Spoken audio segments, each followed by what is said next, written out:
Oh,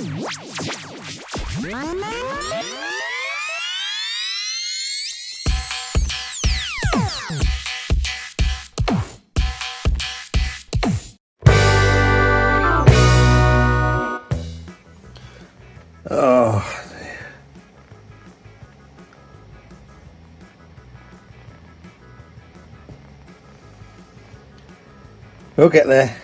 Nearly done.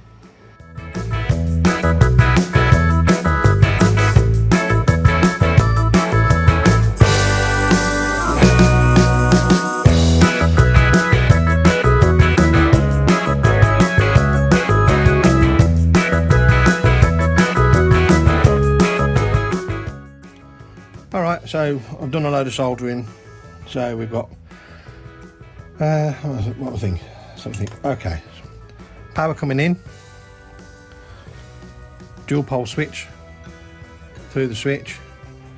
Then we've got earth to one LED, earth to another LED. 12 volts coming out to that LED, so that LED will come on when we switch that on, i.e. connected to the battery. Out through a fuse where it's spliced down to this switch, which again the output of that switch powers that LED. So that's going to be ignition on and off. That goes back out on the green wire over to the DIN socket. So, but the permanent live, which is this blue wire, goes over also to the DIN socket. So that gives the ODB2 port permanent feed. I've also got a permanent feed on the DIN socket with an ignition on the DIN socket. So once this is in, what I'll do then is I just need to wire up various different adapters to various different ECUs. So this is what for the TD5 ECU. So I'll make a loom out of that, wire that up to a DIN socket so I can plug it in, and then this will just be ODB2 port to communicate with a TD5 ECU, or I could wire up a lead adapter for other ECUs as yet to be defined. So I've not powered it up yet, so it's connected to the bench power supply. So I'm just going to switch that on, and I'll give myself 12 volts. Okay, set to 12 volts, 1 amp. So we've got voltage down there. So what we should have on here when I switch that on, I should have the red LED and then ignition. So we know they're working. So that could be cycle ignition, tells the ECU ignition on and off, or cycle the battery, that's disconnecting everything from the car. So that in theory is the actual adapter box done. So next it's going to be connect it all together and wire up some DIN plugs and make a little loom up to that TD5 black plug. So we'll see how we get on with that. Well, here we can see the finished box. So that is the battery switch, that's the ignition switch. I've got a cheap scanner plugged into it just here, so I can test to see where the power is actually coming in and out, and to power that up. So if I switch the connect the battery terminals in the car, the scanner lights up. So I know at least that bit's working. The next thing to do is make a loom that goes into the DIN socket wired up for this TD5 ECU black plug. So my next bit is making the lead up. So I'm just double checking and writing out a map of what the pins are for wiring for future. So that's obviously the back of the plug if you're wiring up, or the front of the socket. So as you can see, the inner numbers are the standard numbers for a 7-pin DIN with that layout of pins.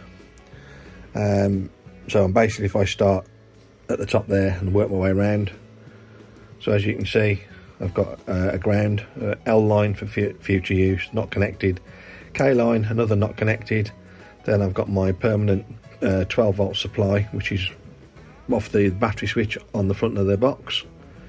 And then I've got the ignition, which is a switch supply off the other switch on the box.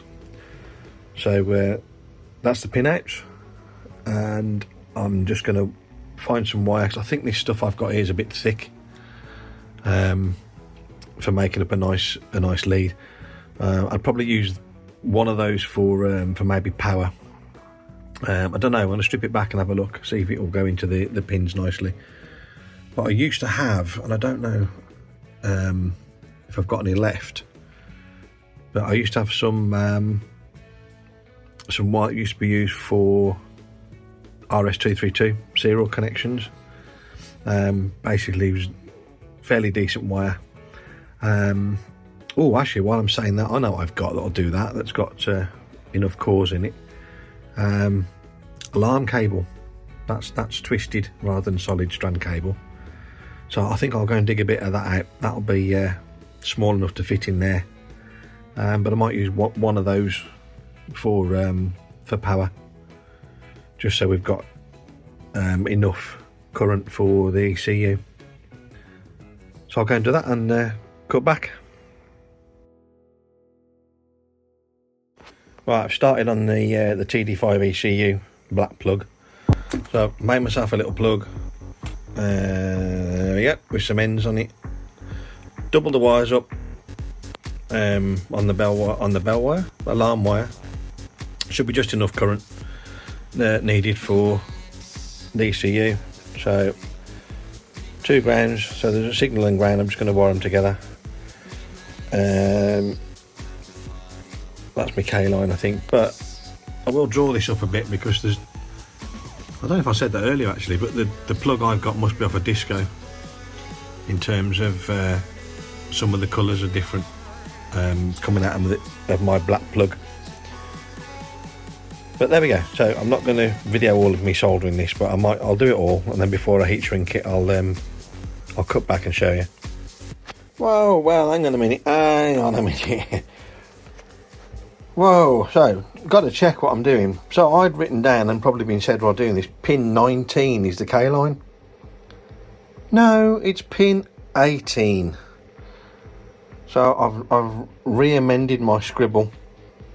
But I will be doing some documentation that I'll put up at the end of this video. So luckily caught that, because I was looking, I'd written the right colour down there. I'd written white slate for the disco, which is the black plug I've got, YK for the Defender.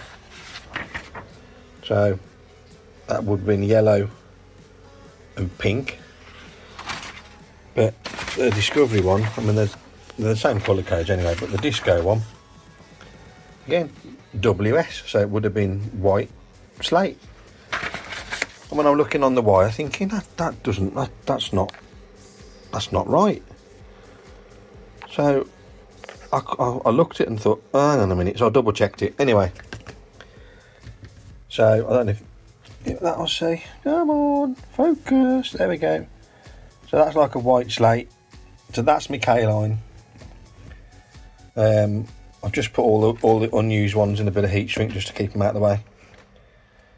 So I've got my chassis ground and signal ground there, which I'm going to be soldering together. This one is going to be the NO brown orange,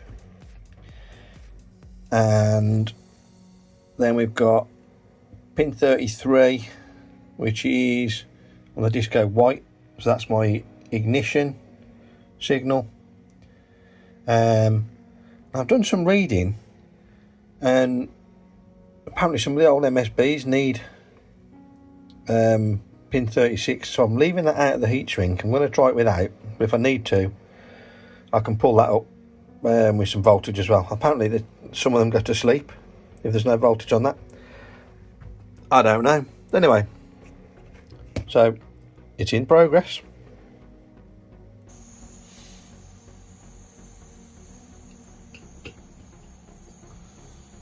I hope it all works when I've done it. It'll be quite cool. There we go. Just let that cool down a little bit.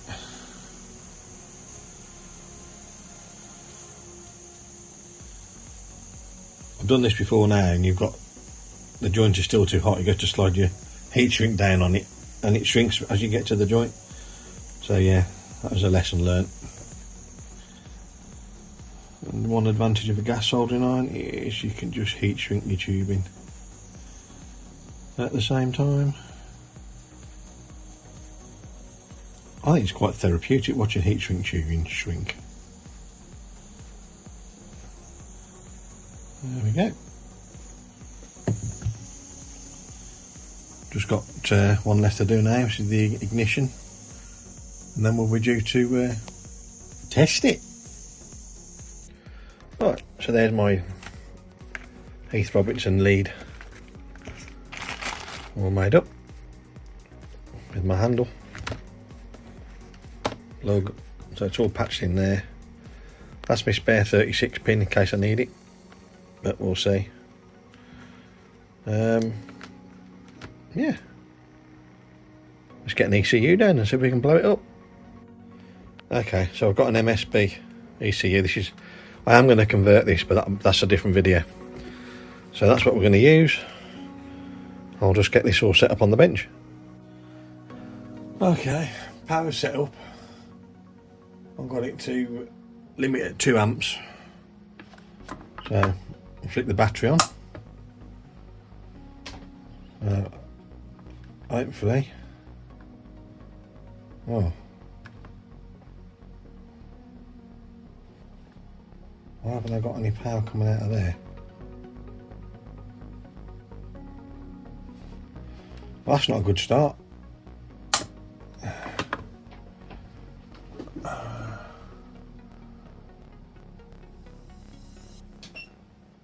Let's give it a bit more.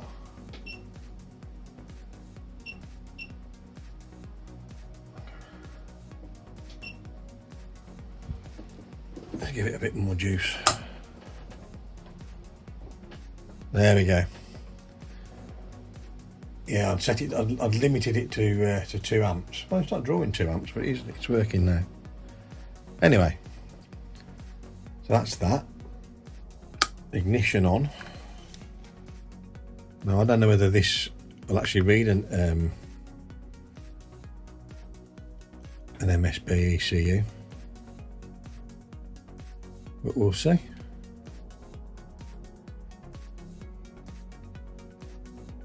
If not, I'll have to plug my other one in.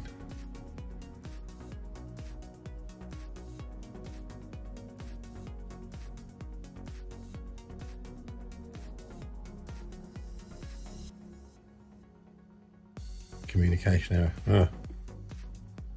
Okay, well it might not read it, so let's try a different thing rather than this cheapy thing. Ignition off.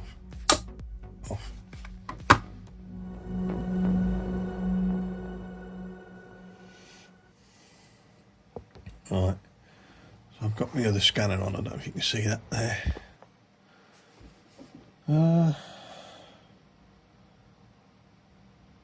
Let's try an automatic search and see if it will find something. All I've got to do is prove it's communicating. Okay.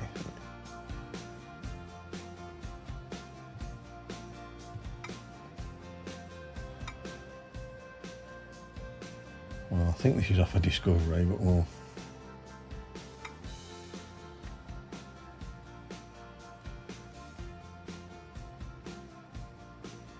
Oh, that's interesting. I've never done this.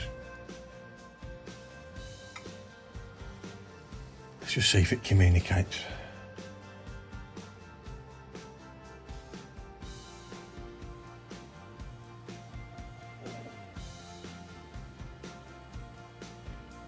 It's drawing about 600 milliamps at the minute, according to the meter.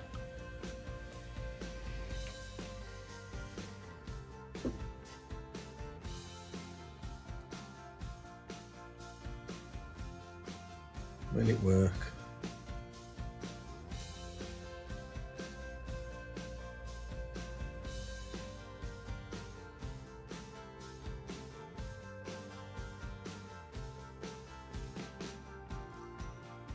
think. Oh, I might have to speed this up on your video. I'll sit here and see if all we've got to do is just communicate, and then we know we're good.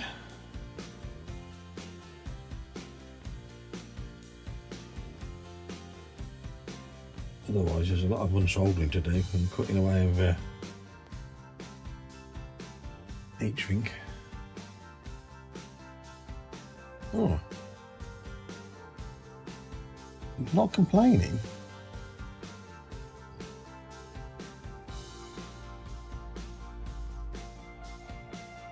Let's just start reading some fault codes. I don't have the software for the nanocom. I have got a nanocom, but just see if it reads, then we're good.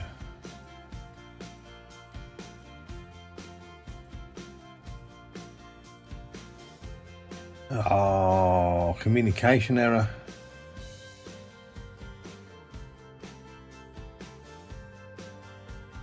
That's not fair, is it? Oh, mind you, greater than 11 volts. I've only set it to 12 volts. Let's up the voltage a little bit.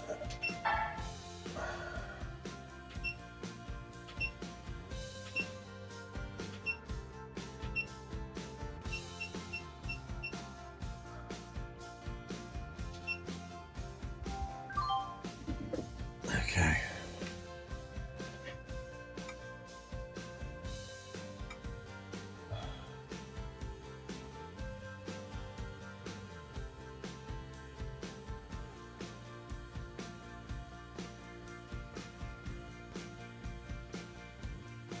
Please switch ignition off.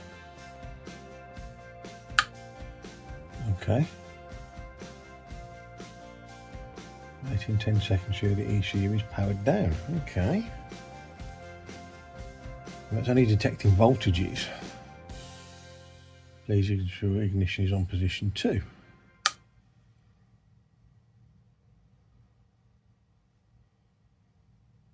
Okay.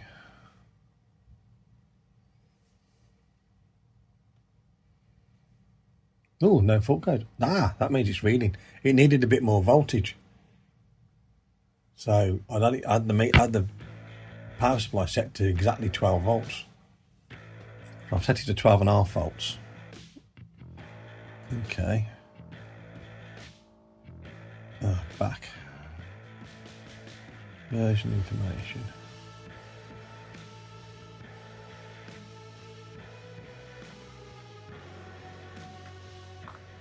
It's talking to it, but I don't know what information I can get out of the.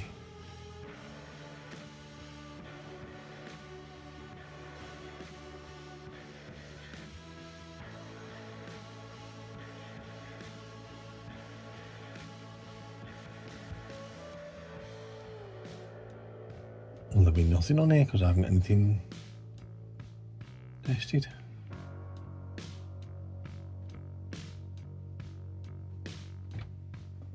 That screen don't work.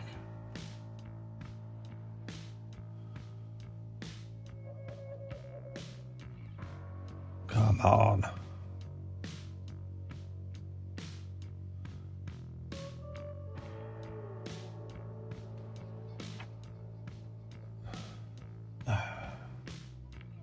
So, is it working or isn't it working?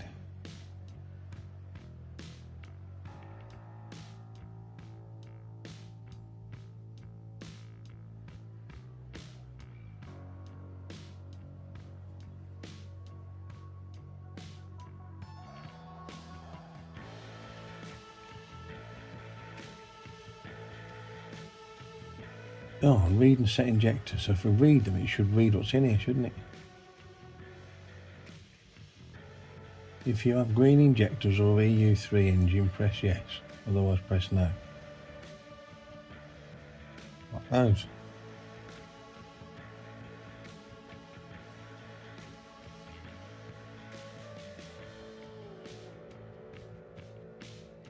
I don't know, I don't trust that.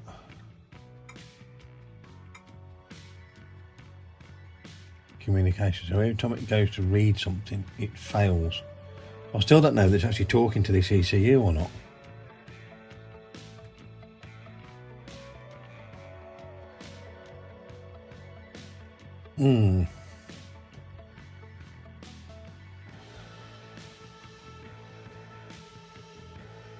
It did read the fault codes. There's no fault codes. It's read something.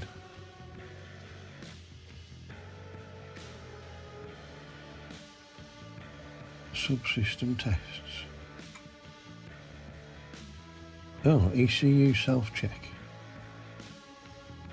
ECU, this will turn on and off all outputs momentarily and check for open shorted codes. Okay. Communication error. Right, okay. I don't think it's working.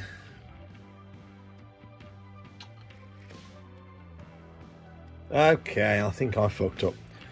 So basically I can't count. So it's pin 18 as we said, but I still wired up to pin 19 because I just kept looking at my original diagram like a muppet, which I put down here is like, I just changed the number to pin 18, didn't I? I didn't change the bloody colour code. So I still wired it up to the colour code, which was pin 19. What an absolute muppet. So then I have to belling it out or continuing it out. So here's the plug. So yeah, count 18. Then I'll put on the screen somewhere here a screenshot from the manual which shows the ECU to the diagnostic plug as being pin 18.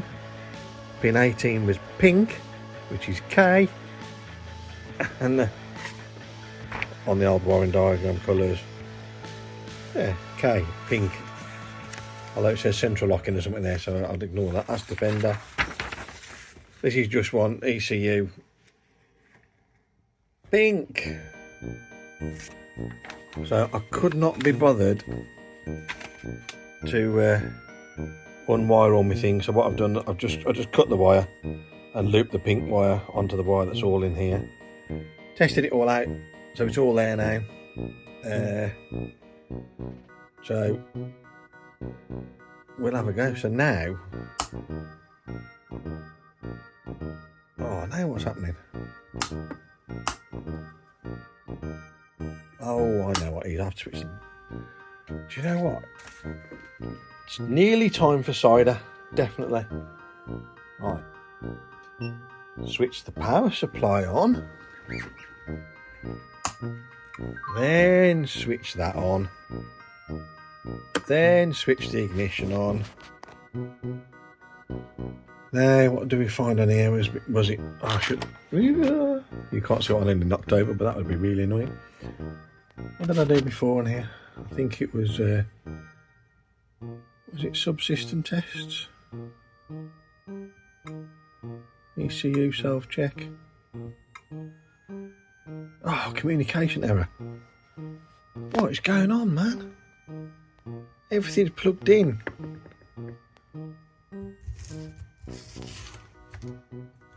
I know the ECU's fine. Not that I've got a card to plug it in.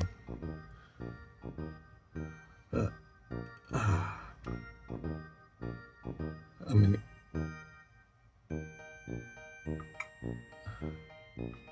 it does not like that, does it? Oh man, that's annoying.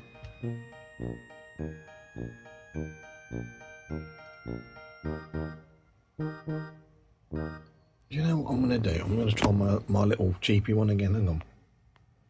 2 hours later. Right, more reading. So I've got to do some more wiring. So I'm going to have to take my lovely heat shrink tubing off. I knew I should have tested it before I did all the heat shrink tubing. Anyway, so we've wired up pin 3 to the permanent supply, but there's also pins 22 and 27, and they come through the main relay in the car. So again, I'll put a picture up somewhere there of that. So I'm going to wire those up and we try again. It's getting a bit well, they're all spliced together. So self-amalgamating tape on those ones. I didn't want to cut this, so I just wrapped it around anyway. So I'll test that and I'll report back in a minute. Oh, I must apologise, I didn't record the actual initial switch on.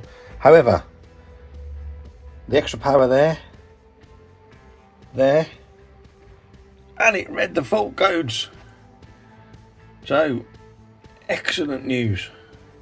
So it's working. Although my scanner's not really working. That top of that screen never works. Right. Subsystem tests. ECU self-check. Go. So it's talking. And if it's talking, that means we can take the ECU apart and start bench mapping.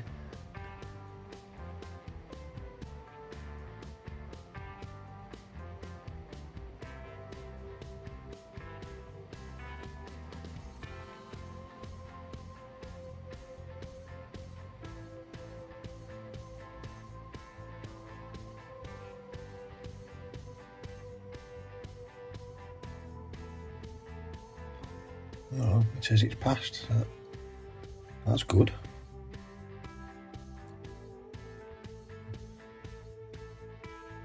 Right. To the cider.